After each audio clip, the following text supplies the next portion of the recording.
A 71-year-old woman who defies her age is one of Russia's most travelled cyclists. She's crossed the world's biggest country over a dozen times on her bike and is now back in the saddle, setting course for Europe. RT's Irina Gulushka reports from Western Russia. She took up biking 20 years ago, right after her 50th birthday.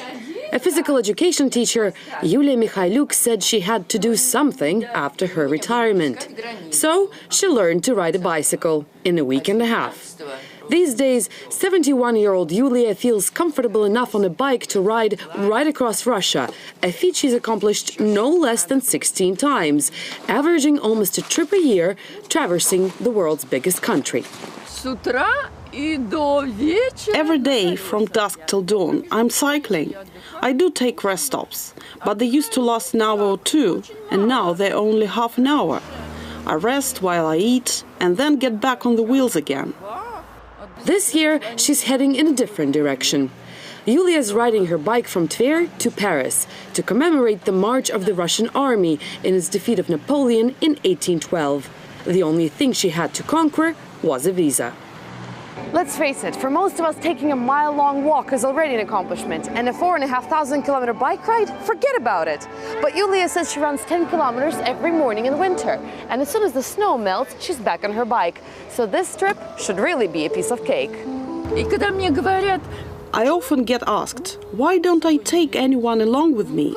But how can I? Would you come with me? I'm not sure you'll be able to pull through. And I'm sure I will. I never go to see a doctor. I never get sick. In the 17 years I've been doing this, I only take a first aid kit, some bandages and antiseptic. Back home in Tver, Yulia is somewhat of a celebrity. Local politicians believe her exceptional physical shape and enthusiasm are just what people of all ages need in this day and age of drive-thrus, fast food, traffic jams and TV marathons. She personifies the sport of cycling in our city. We're putting a lot of effort into developing the sport here. Bicycle parking spaces, bike routes, and basically want to turn Tver into the bicycle capital of the country. And she sets a great example. But Yulia's biggest supporter is her husband, also a physical education instructor. And he believes his wife is an example hard to follow. Not everyone can lead this lifestyle. You have to be brave and determined and possess enormous willpower. She has it, but a lot of people don't. Yulia estimates it will take her around 2 months to get all the way to Paris across Europe. She intends to sleep in a tent on the roadside, just as she's done dozens of times before. I camped out in the wild for the first 3 years, in villages, by a river or a pond.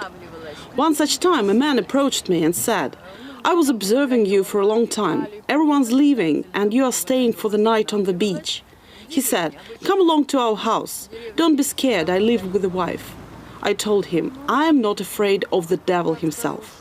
So if you happen to see a sprightly lady on a bike as you travel across Europe in your car this summer, do say hello, but don't offer a lift. She will most certainly refuse it. Irina Gulushka, RT, Tver region.